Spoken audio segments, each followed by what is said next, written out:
Everyone, welcome to a new episode of You Hate to See It interviews. I'm Adam. I'm Jeff, and we fucking left Nick out again.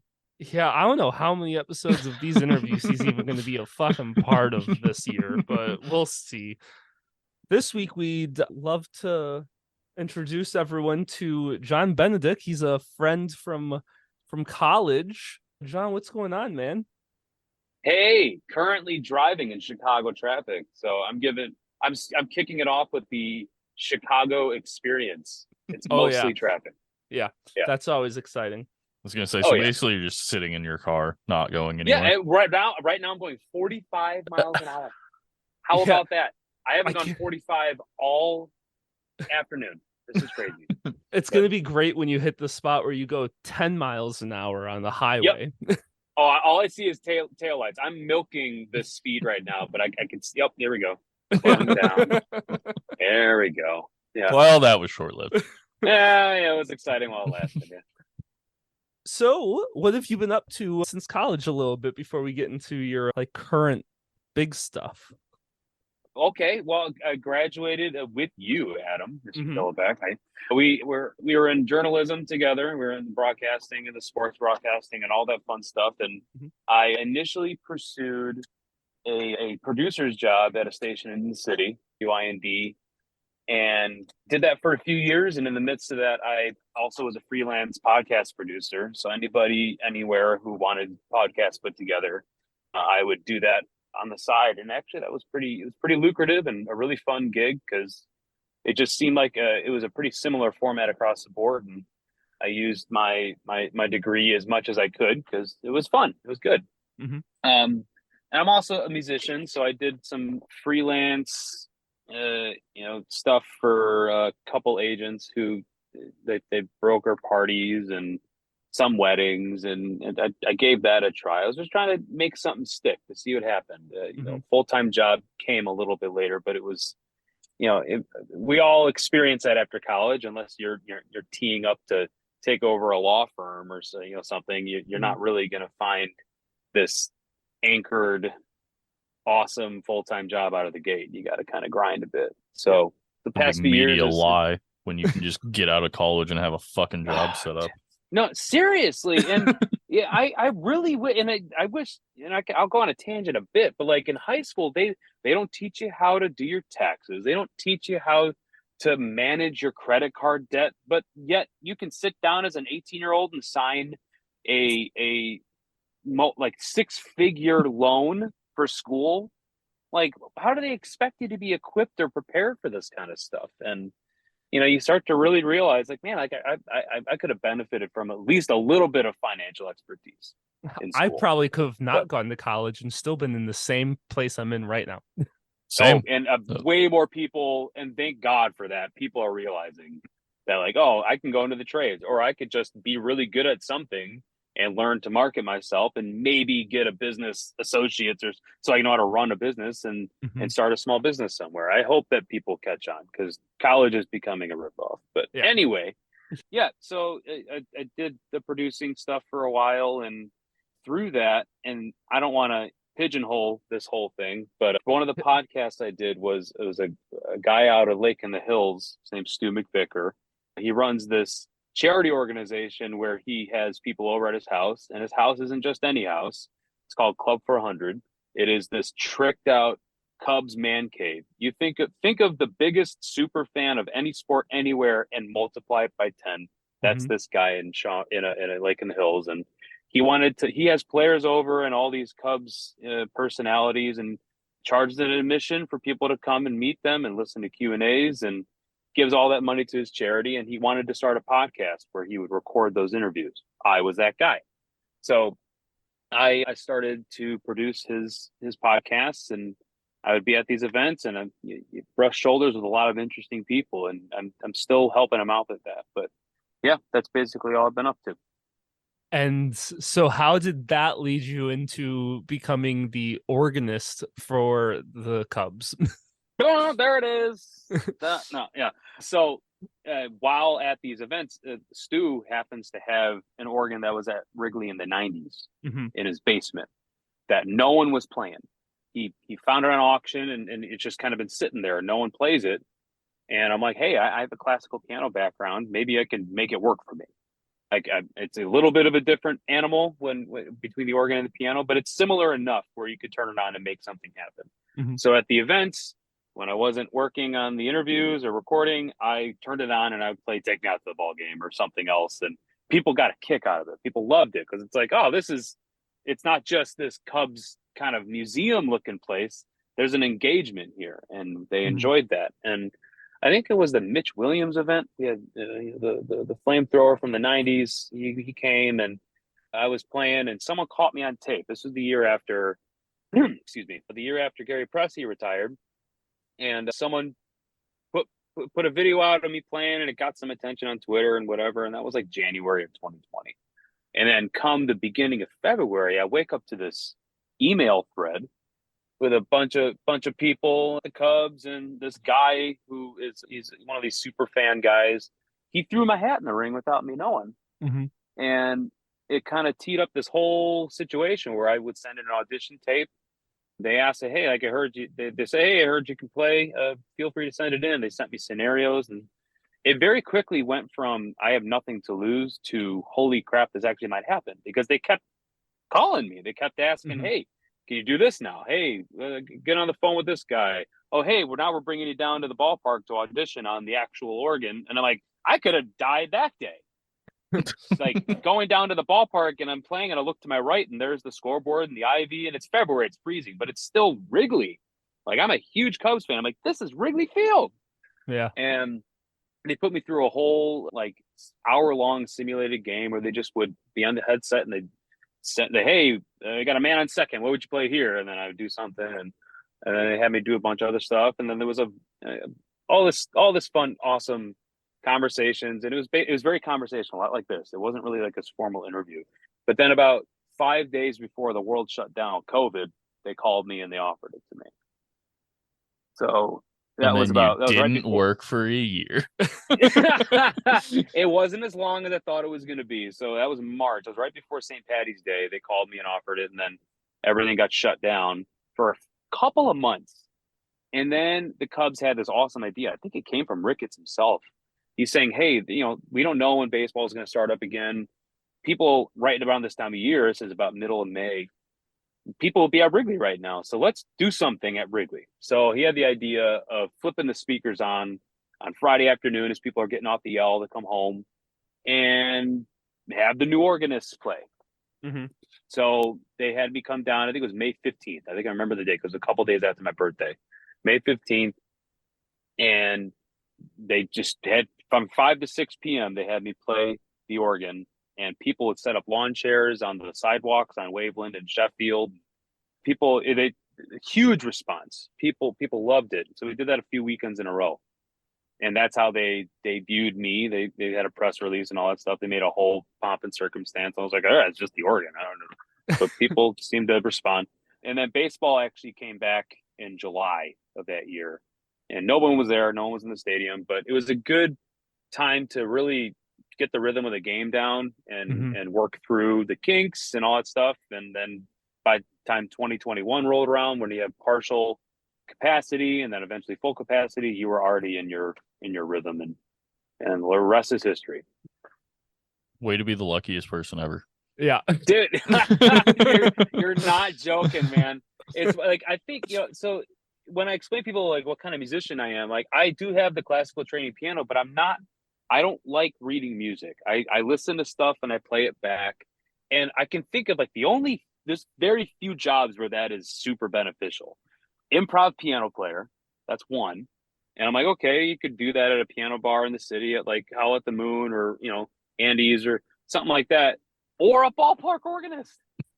And I'm like, yeah, you got to be able to think stuff off the cuff. Be like, oh, I know that song, and that would go good with this scenario. And I'm like, my situation couldn't have worked out better. And I am the luckiest person ever. I have to make sure I maintain that kind of mentality every time I'm there. I can't get used to it. I have to take 1 minute every game to look out and see the IV and see the spectators and the rooftops and the smell of the onions. Like this is something special. I think I've only been to Wrigley twice in my entire life. Oh, do yourself a favor. You got to get there for several. Come next year, I'll bring you up in the booth. All right. Yeah. I'm down then. Yeah. Yeah, I mean, that is super fucking lucky because when we graduated, I got a job and then COVID hit and then I didn't work for 2 years. Oh, geez. I got a job in the film industry. Whoa, what did you do? Production. I started PAing and I worked my first job February. So I graduated in December of 19, Mhm. got in February, and was getting ready to sign a 3-picture deal that would begin in May. And that didn't happen. And I hadn't signed that contract yet. So guess who didn't get any relief fund from the government? Because who had zero income the year before because they were working for the college and getting tuition waivers and then wasn't on contract when COVID shut everything down. I was unemployed, according to the government, for 3 years straight. And so I got zero stimulus. It was a good time. What did you do then? Like, how did you get by, man? Started delivering pizzas. There you go. And was really weird because people would like salute me in their cars and then thank me for my service, and I'm like, what the fuck is this? What the fuck are you doing? You're the essential worker that we need. Yeah, the essential guy of I called the pizza place and you brought me the pizza I ordered. But then the also Lord's work, Adam. Also, people were so appreciative. I'm getting like $50 tips off of like a $50 order. So like it was keeping me afloat for a while. And I was still living at home at the time. So I was like, I was making bank. I was like, I'm spending no money, getting hella tips, making a few $100s a day. Like I'm working 3 days a week at this pizza place, making a couple $100 every time I go in. Yeah. And I'm like, this is great. And then all of a sudden, like, COVID started slowing down. People started running out of extra money for this kind of stuff, and it started to go down. And then I got a job. My dad owns a construction company, so I just started working for him. Yeah. And then finally, you got to do that, man. And finally, this year, I mean, I had done like day player gigs for different things. I was on the Batman movie. I had done a few things here and there, and I finally this year got the call to be on a full picture, which was great until the writer's strike happened during the shooting of the picture. And then 2 weeks later, when the movie ended, the actor's strike started. And obviously I know it's happened, but like that hasn't helped me get any work. You're the luckiest person, and Adam's the unluckiest person with work. I know. Oh man, dude. Well, you know, even though like I still do other things because you know there's an off season and all this stuff, and I'm a photographer. I used to work in commercial flooring. There's still other things I have to do to make sure I'm supplementing my time, and I'm not like, you know, Adam, you got a kid on the way and you got a family to support and bills. I imagine like I'm not in that position yet, and I think like to be able to adapt and to just get by for a bit, but also find ways to thrive and enjoy yourself is an immense strength. And in your situation, when you got the SAG, you know, they just ended. Like literally this morning at 12:01, it's tentatively ending. On Friday is the official vote. So like literally today, I started calling people and was like, hey, I know it's tentative, but like, think of me. Yeah, you gotta do those cold calls are so awkward, and because it's like you want to be personable and just have a good conversation with somebody, but you're like, hey, the only reason I'm calling you is because I need a job.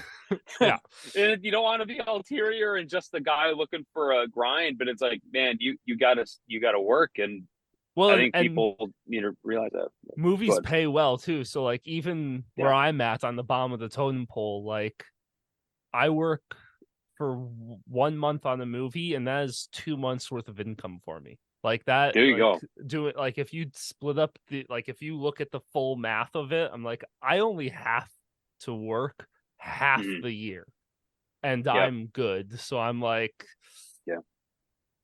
geez. But you still, and you're also like, you also still have to be your own marketer. You have to be your own financier and your own businessman, your own advocate. Like you are your own business when you're doing stuff like this. Freelance work Yeah. is hard, Oh, it's hard awful. work. It's Yeah. truly awful. I hate every So second of it. I'm I hoping wish I could just you can have it. find a way. Yeah. Yeah.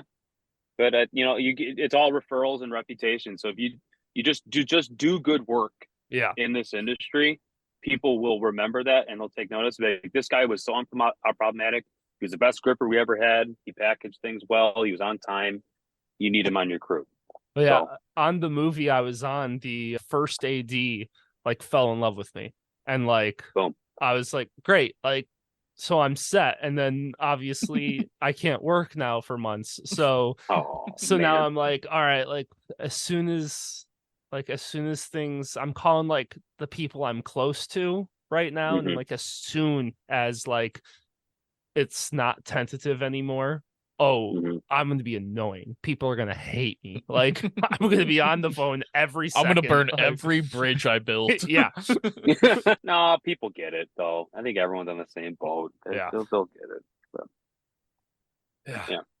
So when did you decide to start recording yourself and putting it on TikTok? Because so that was actually how I like knew you were doing anything. Like Yeah. you popped up on my TikTok as like this person who's in your contacts just posted a video. And I was like, is that John? Is John fucking playing an organ at Wrigley Field? What the fuck is Yeah. he doing? And then I look and it's like thousands of views and thousands of likes. And I was like, this motherfucker. Like I'm here struggling to do this shit. And this guy posts a video and it blows up. No, Like, what the fuck? trust me, it's far less glamorous than it looks. All right, so at the radio station, I was still at the station when I started doing this. This is like mid 2021 when everything started to open up again, and my it was started on TikTok because it's now both Instagram and TikTok. But my boss at the station, he's the program director. He's like, "Hey, you should get a TikTok," and I'm like, "Absolutely not, absolutely not. I hate the idea of the doom scrolling." And at the time, it wasn't even that. It was still kind of in its infancy. They just bought out Musically, and it was still kind of like, he's like, dude, trust me, like people love seeing other people's jobs. Like he's showing me that he follows this guy who does lawn work. He just Yeah. straps a GoPro on his head while he's doing lawn work, and he's like 6-figure file. I'm like, really? I'm like, okay. So I bought a little phone stand and strapped it to the organ and just recorded my job. That's literally all I do. I push record and something interesting happens. Like, oh, okay, that's something to save, and I'll put it in my favorites and save it for later. And I started doing stuff like what this song sounds like. Oh, this guy struck out. This is what I would play for him, or this guy's name, and I played for him. In that first weekend, I think it got like 15,000 followers in 2 days. People just, for some reason, loved it. And I'm like, oh, okay, cool. I'll keep doing it. And it exploded. And it's been just kind of that trajectory. And it hasn't, like, I don't get paid from it at all. I don't have I don't have like corporate sponsorship, whatever. I don't do that.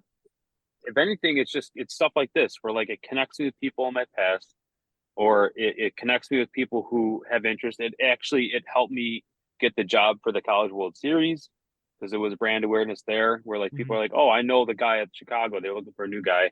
And they ended up reaching out to my boss at the Cubs and led from there. So if anything, it's just to connect with people who can't make it to Wrigley, or to connect with people who don't otherwise like baseball or know baseball, but there's something that they can, it's something different about the game that they can focus on, and then maybe get connected with the Cubs as a whole from my window or whatever. So I think if anything, it's just connecting with people on the internet. So you did the College World Series? Yep. I did it this year and they're bringing me back again. So Mid-June is when that happens, and that's a whole different beast, man. That's Dude, that like, I've been to the College World Series. That shit is insane. especially when an SEC team's in it. So last year was LSU, right? it was LSU, and Oral Roberts was in it. Florida, Tennessee, so all these huge fan base. Wake Forest, like these guys just bring that energy. It's wild, and it was probably a good thing that LSU won because it was like happy drunks. I couldn't imagine those same people in a not so happy situation. It was just, but I think one year they had Ole Miss and Mississippi State. They were competing for the championship, and it was nuts. Standing room only, just beer on the field, like it was crazy. It was wild, but like that's how it is down there. It's a total crazy event for 2.5 weeks, and then they all go home. But It's a fun one though. If you ever get the chance awesome. to go, it's really fun. It is. It's a blast. Yeah, I've never. So I'm trying to even remember when I did see the Cubs play. I mean, I was young. I think the last time I was even at Wrigley was for the Blackhawks Winter Classic game. Oh, the Winter Classic, yeah. Yeah, and that they was lost the that one. Yeah. Yeah, I was pretty upset because Detroit fucking won. I don't even give a shit about the Hawks losing. It's more that Detroit won. Yeah, that was back when they were actually a rivalry too. So. Yeah, well then they And now they're both bad. Yeah. No, they're both in different. They used to be both in the Western Conference, so they actually were rivalries. Like they would face each other in the playoffs all the time, and now Detroit's in the Eastern Conference, and they just kind of there's kind of like this novelty rivalry that's not. Yeah, it's not the same. The only time that they'll ever play like in the playoffs is if they both make it to the Cup. Like right, which would be crazy. That would be the best fucking thing in the world. That would be like old school. Like this never would have happened in like the early Cup era, but like now it's like okay, this could be a whole new thing. I think we got a while for that. Yeah, before either team is good enough, and it's really upsetting because now our new rival is the Blues, and the Blues are good. Yeah, yeah. I Nashville saw them play for a little bit. Oh, Nashville's Eastern too. Did they go to the? No, Nashville's Western still. The Avalanche are now they're more of a rival. The Winnipeg Jets, I think. Wild. So like there's local enough, but I think the Blues and the Blackhawks are going to end up being a really good rivalry because Chicago and St. Louis are already bitter rivals when it comes to baseball. Yeah, so I think it'll just translate well. Yeah, I was at the game last year in St. Louis of the Blackhawks and the Blues, and that game was aggressive. Yeah. They were not happy with each other from the start. They got a good organist down there too, Jeremy Boyer. He does the Cardinals and the Blues. He's a great organist as well. How many sports actually? I didn't even know that NHL had an organist. Mm-hmm. Oh yeah, NHL have a ton. I know the Rangers do, Blackhawks do. Blackhawks have the best one, I think, across the industry in general. He's amazing, Frank Pellico. He used to do the Cubs back in the early 80s. And then I know the Blues have one, the Rangers, the Buffalo Bills got a guy. Dieter Rule, he does both Dodgers and the Kings. Jeez. I'm going to be honest, until this week, I didn't even fucking know that sports still had organists. So, hey, dude, you're not. And I was saying, like, online, when I'm connecting with people or hearing from people in like Europe or even just like who are brand new baseball fans or not baseball fans at all, they're like, most of those comments are like that. We're like, oh, I didn't even know this was a live dude. I thought it was piped in or like canned music or whatever. I'm like, yeah, some places are, but not Wrigley. Yeah. Wrigley was the first to do it, and they're going to be the last to do it. Yeah. So, and like I can like I know Pittsburgh doesn't have one, Houston doesn't have one. There are a few places that just don't do it, and that's fine. That's their culture. That's their atmosphere. But like St. Louis, Cubs, Yankees, Dodgers, Red Sox, Cincinnati got one now. Washington's got one now. Miami's got one now. Do Texas, the Sox have one? They used to. They used to have the best one, Nancy Faust. She, if there was a Mount Rushmore of ballpark organists, she'd be all four heads. She is outstanding. She's the na na na na na na na na. Hey. she's the reason why people do that. Because when the manager would go out to take the pitcher out, that's what she would play. Mhm. And the crowd just ate it up. So they started chanting it. And the artist, I can't think of it, the artist who released it in the 60s re-released it with her on the record. Mhm. And it got gold that year. So she has a gold record somewhere. Just from Jesus. just doing something goofy at a, yeah. And she did all the player names too. Like, she's the reason I do this stuff. She's the reason why Matthew Kaminsky at the Braves does this stuff. And he's notorious for messing with people's names. Mhm. That's his thing. And he'll tell you time and time again, every time someone credits him for being, he's like, Nancy Faust is the reason I do this. And yeah, because the White Sox had a good one for 45 years. So, I mean, I don't know how much of it you can talk about, but like, so I'm assuming you're under a contract. Like, how long is a contract for an organist? They pay me for my services, and once, yeah, usually we revisit it every now and again, but until they say otherwise, it's me, and I split it with another guy named Josh Langhoff. So he does half the games, I do half the games. No, that's not too bad. Like, do you have like your own like calling song, like the na na na na or something? Like, do you have your Yeah, this one is is it the caught on. Super Mario theme? Nah, I do that every now and again for Yoshi? I do Mario. Yes, Yoshi Tsutsugo I did the Mario theme song for, because it's Yoshi, and then I do the every time I get an out. There's different little fanfares. I love Nintendo games. They have the best kind of bit music that Mhm. you could replay. But Tequila is a big one that I've gotten a lot of people on board with. And I just do, it's usually late in the game after the stretch. I'll do it once a game and just see how many people I can get to say tequila. Mhm. And I've had a couple games where it's freaking everybody. It's the best. Dun, dun, dun, dun, dun, dun, dun, dun, dun, dun. You just stop and everyone just goes tequila, and I'm like, yeah, because it's such a cool. I thrive, and any performing musician will tell you, like, when you're in the midst of a crowd you're semi performing for, and you get a response that makes your night. You got the worst night ever, and just getting a response from somebody it means so much to the rest of the efforts you're putting in. It's so rewarding. So, what has been your worst night? Have you been like booed or something? Have you? No, I don't think I've ever been to the point where it's like, I don't have any memorable bad nights, thank God. Like, I don't think I've ever gotten to a point where I've dropped the ball on stuff. There've been like little hiccups here and there where maybe I played too early when the ball was in play or something. And like, but I haven't had anything detrimental or awful. Nothing that shows up I've on been at- ESPN where it's like, oh, Right. organist blunders.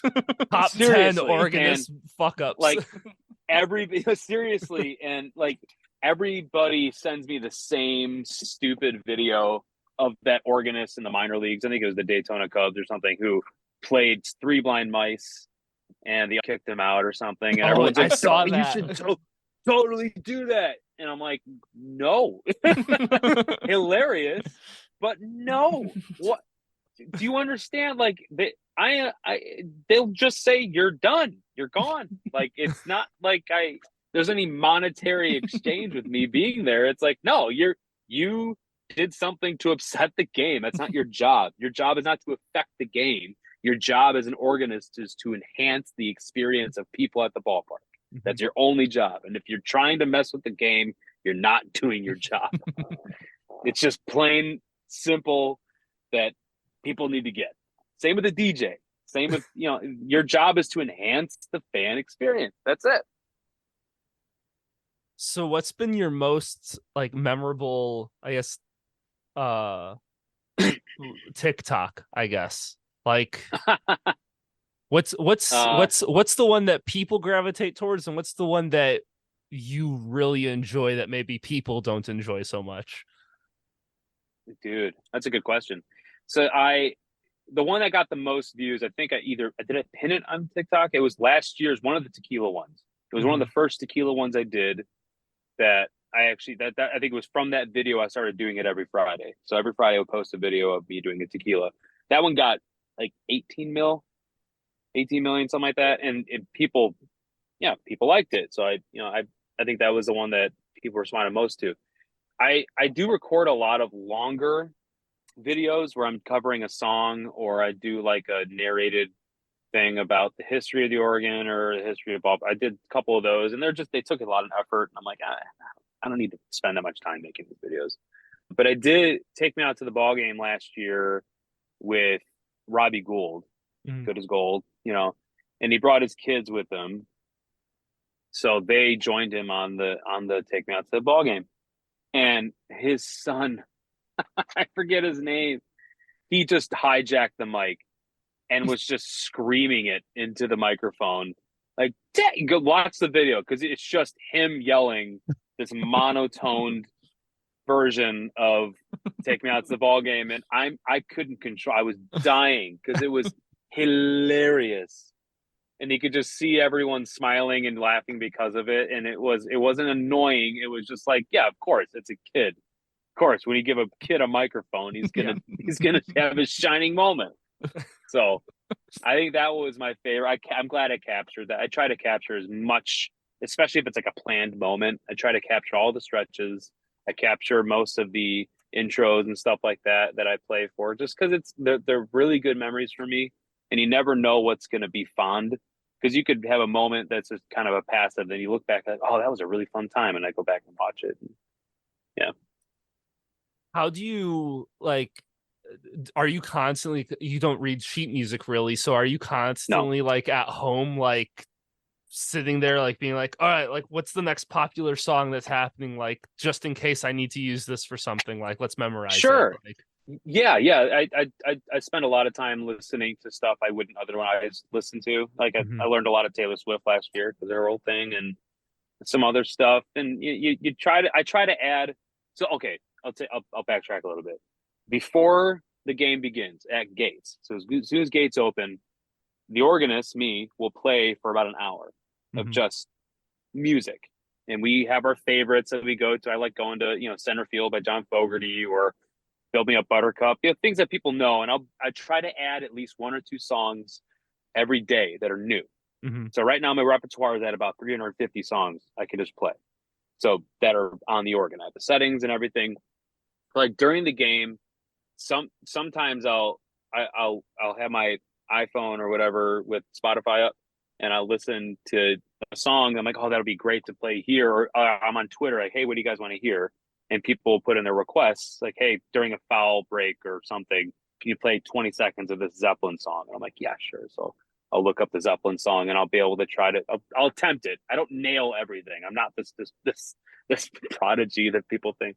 Like I attempt as many things as I can, and I try to eventually, at the very least, try to fit them in where it would make sense. So if someone is doing like Cashmere, someone requested Cashmere by Zeppelin, it's a pretty intense driving song. So maybe I'll fit it in if a Cubs player keeps fighting off a foul ball. Like it's something that is like, oh yeah, that's gritty, that's cool. Or Hell's Bells. That's a popular third down song for a bunch of teams. Everyone uses that one, but something that where it would fit. You don't just want to play anything for no reason, but sometimes you do. Sometimes you do stuff for no reason. How often do you like fuck up? Yeah, how bad are you at your job? Yeah, dude, awful. If only you knew.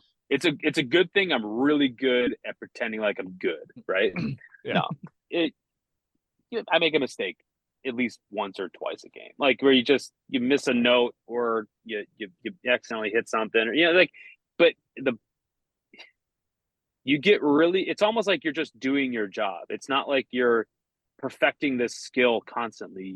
The practice in between games, just like it's like asking us, not comparing myself to a surgeon, but like asking a surgeon, how often do you mess up? And you're like, well, if I do, I lose my job. Yeah. And it's not that like missing a note is a mistake. that's not a mistake. Usually it's the bad timing or the lack of playing or not knowing the game of baseball in general. That's a mistake that I don't really make, because it's a good thing I love baseball, because I am paying super close attention to every facet of the game because I'm interested in it. That's how I was before I got this job. I would be the guy that grabbed a game card and a beer, and I wouldn't budge from my seat. I'd keep track of the game because I love it. It's a thinking game. It's not for everybody, but it is just it really, really interests me. And I played it, so it helps that too. Like I can kind of put myself in it sometimes, not now, but like, yeah. So not too often, thank goodness. I don't make very many mistakes that are noticeable. Yeah, I feel like an organ sounds so good in general that mistakes sound pretty good anyway. Like, yeah, I feel like it's a forgiving instrument as long as it's not drastic. Like, sure, yeah, and honestly, the style, I can call it a genre. The genre of a ballpark organ is not this. You're not a theater organist where you're constantly using your feet and changing stops and your timing has to be perfect. Like, no, you're doing a lot of hurry up and wait, where you do 10 seconds of something and then you're sitting there waiting, because you're basically the spackle of the game, where your foul balls, dead balls, player timeouts, mound visits, anytime that there's a gap that there's no gameplay happening, you're kind of tasked with filling that space. And you get to, you in taste, obviously, because I remember when I started, I can't believe I didn't bring this up. So when I was the PA announcer for all the sports at Western, I did basketball, I did volleyball, I did baseball and softball. For the baseball games, my senior year, I would bring a keyboard with me. And Matt Tanney, who was the AD at the time, like he said, yeah, sure, just hook it up. And that's really how I got the rhythm of the game down. I annoyed the crap out of these umps those first few games, because I just played every single time there was a foul ball, I played something, and the ump actually had to turn around and be like, hey, can you do like half of what you're doing? And I'm like, it kind of took that idea. I'm like, okay, maybe I don't have to do it every single time, but I wouldn't have figured it out if I didn't just do it. So yeah, that actually really helped a lot for what I'm doing at Wrigley. Are there? So I literally had a question and now I've lost it. I hate when that happens. Oh man! At least I know you, and I feel less awkward about having. I bet it was a great one too. Oh, probably, yeah.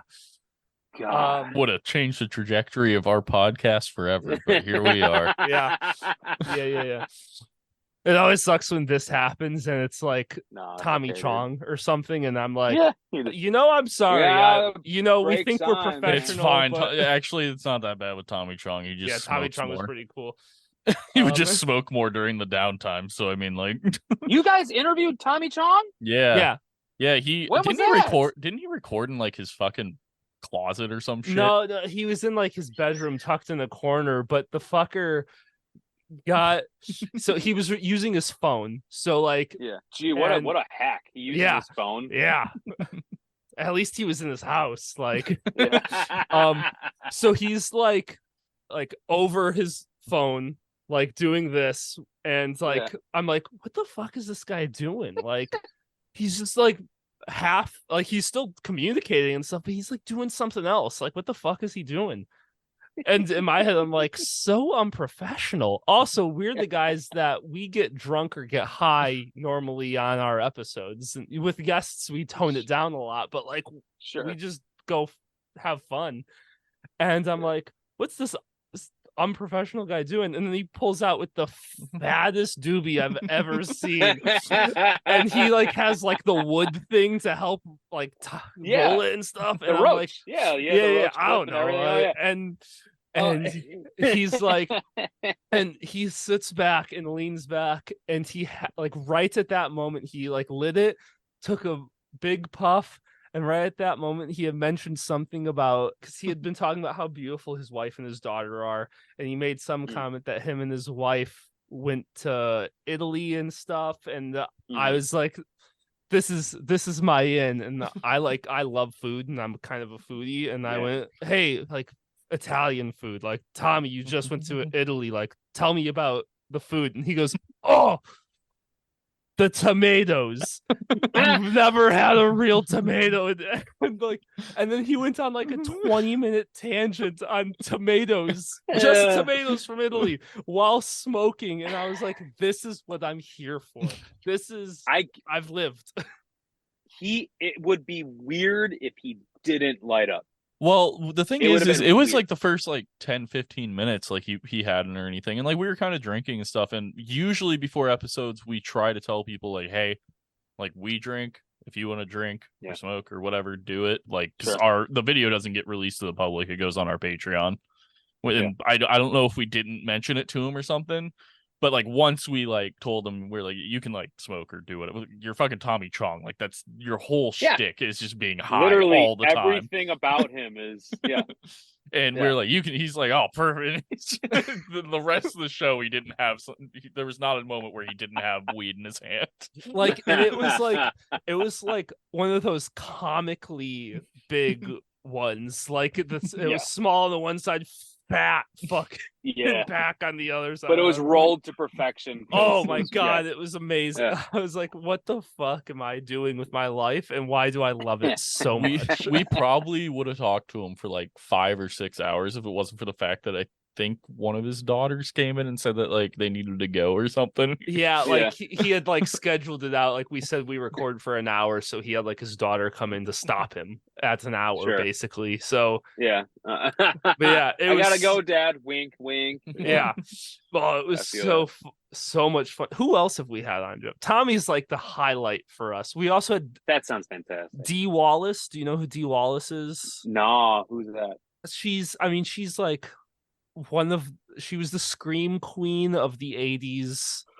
Yeah, bunch of horror movies. So like she was in Cujo. She's E.T.'s mom, or like Elliot's mom in E.T. She's in the original Hills Has Eyes. Wow. Yeah, Hills Have Eyes. We've talked to Mark Scheffler. He's one of the guys from the original Last House on the Left. Okay. Larry Hankin. Okay. Who Mr. Heckles from Friends. Who else? I need to look it up. Oh, we talked to fuck. Really popular guy on TikTok, the outdoorsy guy. Donnie Dust. Yes. Okay. So that's how I've probably seen his stuff. He's usually sitting in a cave. He has a big gray beard and long hair, and reads a comment like, can you make a bow and arrow? Yeah. And then sits there with a rock and makes a bow and arrow, like real, like no that's different. He was great. He was really cool. He let us make a whole promo ad just using his voice. Yeah. I sent him a thing. We had like a full advertisement that was like, I don't even remember how it went, but I'd used our interview with him and one of his TikToks, and like I chopped what he said around to basically be like, I'm a fan of You Hate to See It podcast. Should you listen to it? Yeah. Like I did this whole thing, and it's very clearly edited. And at the end of it, I did a thing of like, I swear this wasn't edited at all. Like I did that like spit like fake like, yeah, I swear this is real, and I sent it to him, and I was like, hey, do you care if I use this at all? And he's like, go for it. I was like, awesome. So that was like an advertisement we had for like 4 months. Was this guy? That's great. We had Mark Christopher Lawrence, who he's one of those actors that's in everything. He's like a shorter, like squat, like bald black guy who's like a stand-up comedian also, who's in everything. Wow, guys. That's fun. I'm trying to think who that was. I know, yeah, right? We have done some cool stuff. Yeah, we've done cool things. You guys are killing it, man. Not really. This is where like we've met. I'll come back to you when we make money, or when we have more than 100 views on a TikTok or something. Like we had Bruce Valanche, the guy who wrote the Star Wars Holiday Special.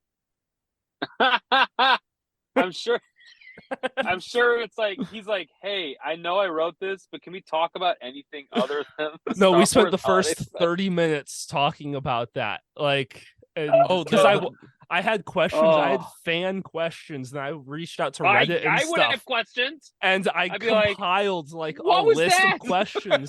And I went to Bruce, and I was like, first and foremost, we'll talk. If you don't want to talk as long about the holiday special, that's totally fine.